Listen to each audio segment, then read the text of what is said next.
Chapitre 1 Janvier et un coffret plein de mystères. L'année commençait tout juste. C'était le temps des bonnes résolutions, celui où on arrête la bûche au chocolat et où on se fait à soi-même autant de promesses qu'il y a de feuilles sur un arbre. Et comme les feuilles de l'arbre, les promesses s'envolent au gré du vent et des mois qui passent. Mais malgré tout, notre héros préféré avait décidé que cette année serait bien spéciale. Il comptait accomplir autant de missions que possible pour aider un maximum de pauvres gens. Il est comme ça, le chevalier orange. Il adore aider. Et c'est tant mieux, car le mois de janvier était à peine entamé que déjà on avait besoin de lui. Un beau matin, parce que j'aime bien quand les aventures commencent le matin, le chevalier était au château Orange et finissait tranquillement de se préparer. Dehors, la neige avait recouvert les environs et la nature semblait comme endormie sous son manteau tout blanc. Soudainement, un petit bruit continu attira l'attention de notre ami.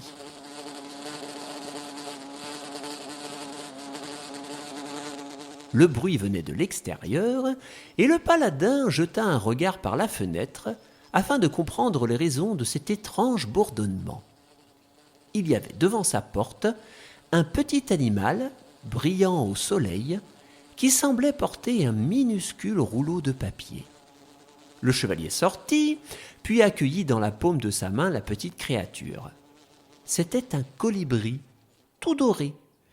Avec son plumage, si soyeux qu'on aurait dit de l'or, il était magnifique. Son espèce était des plus rares, et peu de gens avaient la chance d'en croiser un dans leur vie. Mais plus épatant encore, l'animal portait à la patte une bague reliée à un fil qui lui-même enroulait un mini rouleau de papier. Notre héros libéra délicatement l'oiseau de son minuscule colis. Puis, pour le remercier, il cueillit une ravissante fleur dans son jardin que le colibri butina avec joie. Une fois rassasié, le petit être à plumes se posa sur l'épaule du chevalier. Ce dernier déroula alors le papier, puis, armé d'une loupe, il entama sa lecture. « Alors, bonjour à toi, cher chevalier, c'est l'enchanteur du phare des pays des mille champs qui t'écrit. » « Oh, mon ami l'enchanteur, chouette. J'espère que tu te portes bien et que tu es en pleine forme en cette nouvelle année, car j'ai un besoin urgent de tes services. Rejoins-moi au plus vite à la tour où j'habite, signé ton ami l'enchanteur. » Un besoin urgent de mes services. Mieux vaut ne pas le faire attendre. Je pressens une mission importante. Allez, viens, petit colibri. Et voilà donc notre héros sur les routes d'Anjulia, accompagné de son fidèle destrier et d'un colibri doré. Lorsqu'il arriva en bas de la tour de l'enchanteur, il s'échauffa quelque peu, puis grimpa les nombreuses marches du phare afin de rejoindre son ami au sommet.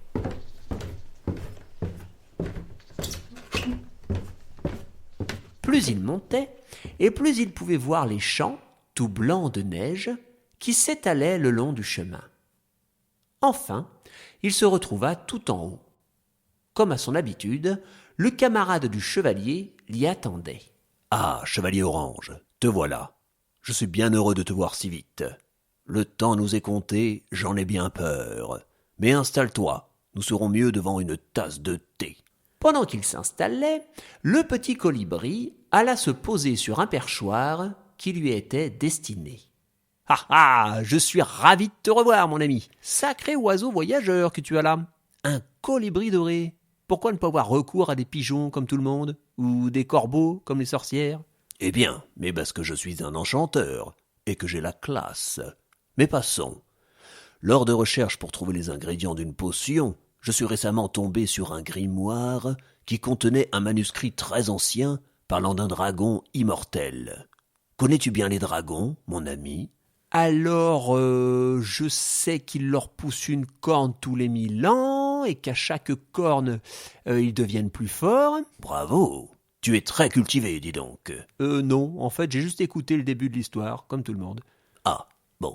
Eh bien, dans le manuscrit, on parle d'une créature immortelle nommée Goraden le Foll. Un dragon surpuissant, devenu fou, et qui, à son prochain réveil, tentera d'anéantir le monde. Certes, ce n'est guère réjouissant. Mais pourquoi s'en inquiéter? Quand est-il censé se réveiller? En fait, si le grimoire ne se trompe pas, c'est prévu pour la fin de l'année. Ah, c'est encore moins réjouissant du coup. Qu'allons-nous faire? Il faut une armée pour arrêter une bestiole pareille. Pas un chevalier tout seul, hein? Mon pauvre ami, même une armée n'y pourrait rien. La puissance de ce dragon est incroyable. Mais comme toujours, rien n'est perdu. Et j'ai peut-être une solution. Ah ah! Encore une de tes fameuses recherches dans de savants grimoires?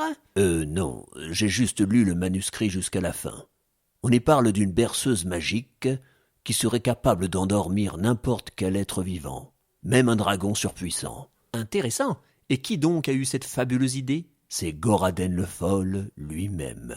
Il sentait qu'à son prochain réveil, l'humanité serait en danger par sa faute. Et il affectionne les humains tout comme toi et moi. Il a donc fait écrire cette berceuse, puis il l'a enfermée dans un coffret. Formidable! On a juste à retrouver le coffret et en avant! Ce ne sera pas si simple, j'en ai bien peur. Peut-être pour être certain que l'humanité mériterait encore d'être sauvée, Goraden le Foll a voulu s'assurer que seul un preux aventurier, ou bien une aventurière, saurait trouver le coffret. Ainsi, l'emplacement du coffret qui contient la petite chanson se trouve écrit sur un papier, lui-même enfermé dans un autre coffret. Et ce coffret-ci ne peut être trouvé qu'avec un autre papier, enfermé dans un autre coffret, et ainsi de suite. Chaque coffret a été caché aux 4 coins du pays d'Anjolia, par Goraden en personne. Il nous propose une sorte de suite d'énigmes. Et il y a combien de coffrets? 12. Et nous disposons de 12 mois. Oh, bah ça ira. Moi je dis, on s'y met bien à fond vers fin novembre, tu vois. Et puis... Non, je suggère plutôt de nous atteler à la tâche dès maintenant. Oh, d'accord. Bon, mais par où commencer? Il nous faudrait au minimum l'emplacement du premier coffret. Rassure-toi, nous l'avons. Quand il s'est rendu compte de son triste état, Goraden est parti quémander de l'aide auprès des sorcières. À l'époque, elles venaient tout juste de fonder leur cité au cœur du royaume de l'automne. Ce sont elles qui ont aidé le dragon à composer la berceuse. C'est donc à elles qu'il a confié le premier coffret. Dans ce cas, en route vers le royaume de l'automne. Je peux prendre une porte magique? Bien sûr, mon ami. Le temps presse. Le chevalier descendit murmurer à l'oreille de son cheval de rentrer tout seul au château orange, puis il remonta dans la fameuse salle des 4 portes magiques. Il ouvrit celle qui conduisait au bois d'Halloween, puis quelques heures de marche plus tard, il arriva à la grande cité des sorcières. Une fois sur place, il demanda à parler à Chefal, la doyenne de la cité. Cette dernière vint l'accueillir chaleureusement. « Chevalier, comment allez-vous depuis votre victoire sur le monstre Zéro ?» Pour l'instant, fort bien. Mais je crains qu'un autre monstre n'ait décidé de faire des siennes. Notre héros en armure expliqua tout ce qu'il savait à propos de Goraden le Foll. À l'évocation du nom du dragon, le visage de Chefal s'obscurcit. « Voilà un problème que nous avions en effet mis de côté. Le temps passe décidément bien vite. Je me souviens du dragon, bien sûr, et aussi du jour où il est venu nous trouver pour l'aider dans sa détresse. Il doit être surpuissant aujourd'hui. Enfin, vous voilà donc désigné pour retrouver les 12 coffrets. Sachez que de nombreux périples vous attendent, mon cher chevalier. Êtes-vous sûr de vouloir partir dans cette aventure ? » ?»« Ah bon? J'ai le choix? Non. Techniquement, l'histoire porte votre nom. C'est à vous de gérer. » Ben tiens. Alors, savez-vous où je peux trouver le tout premier coffret? Vous le savez déjà, chevalier. À votre avis, qui est chargé parmi nous de veiller sur des coffrets renfermant des secrets ? Ah mais oui! C'est mon amie Myrma, la millième sorcière, aussi appelée la sorcière au secret. Bravo, mon jeune ami. Vous savez à présent où débute votre quête. Le paladin se remit en route jusque chez son amie Myrma. La sorcière était toute joyeuse de revoir son camarade. Chevalier, c'est toujours un plaisir de vous croiser. Mais à chaque fois, j'ai l'impression que nos rencontres signifient aussi des problèmes à résoudre. Effectivement. Je suis venu vous trouver pour récupérer un coffret au secret. Il s'agit de celui de Goraden le Foll. Goraden le Foll. Ah, je me souviens à présent. Cela fait plus de 1000 ans qu'il m'a confié son coffret. Et j'ai l'impression que c'était hier. Le pauvre, l'heure de son réveil destructeur est pour bientôt, je présume. Oui, nous avons jusqu'à la fin de l'année. La fin de l'année, et vous commencez dès maintenant vos recherches. Alors là, félicitations, mon cher. Nombreux sont ceux qui auraient plutôt attendu fin novembre pour s'y mettre. Ah, quelle drôle d'idée. Et si nous allions chercher ce coffret? J'y vais de ce pas. Mais souvenez-vous, je dois y aller seul. Il n'y a que moi qui suis autorisé à entrer dans la salle secrète. Et Myrma et le paladin sortirent pour se rendre dans le jardin qui donnait sur la fameuse cache où tous les coffres à secret étaient rangés. La sorcière prit soin de désamorcer tous les pièges pour y accéder, et en un rien de temps, elle réapparut devant le chevalier orange, avec à la main l'objet tant attendu. Et voilà, un joli coffret. Oh, merci Myrma, j'ai hâte de l'ouvrir. Voyons cela, alors. Voilà. La petite énigme. Alors, de la neige en été, nul n'est à l'abri. Mais si vous gardez courage, patience et espoir, le prochain coffret sera soigneusement enfoui au pied de la statuette perdue dans le noir. Sacrée énigme, hein. Je dois retrouver une statuette perdue dans le noir dans tout le royaume d'Anjulia. Mais non, j'ai eu bien fait de m'y mettre sans attendre, moi. Ne vous découragez pas, chevalier. Prenons le temps de réfléchir.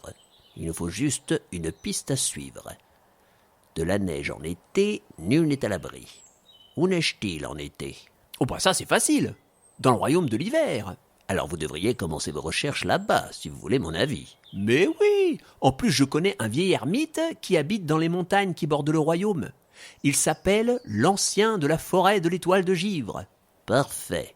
Mettez-vous en route sans plus tarder. Tout repose sur vous, et vous devrez sûrement braver bien des périls pour sauver le monde de la destruction. Oui, on dirait bien. Mais bon, c'est pas si abominable non plus, hein. Si le dragon il détruit le monde, de toute façon, on ne verra rien. Comment ça? Il va tout brûler. Comment voulez-vous ne rien voir? Eh ben, parce qu'on y verra que du feu. Bon, bah j'y vais moi, hein. Alors notre héros partit à la recherche du deuxième coffret. Arriverait-il à temps? Sauverait-il le monde? Allait-il nous servir un jeu de mots abominable tous les mois? Nous allons le découvrir.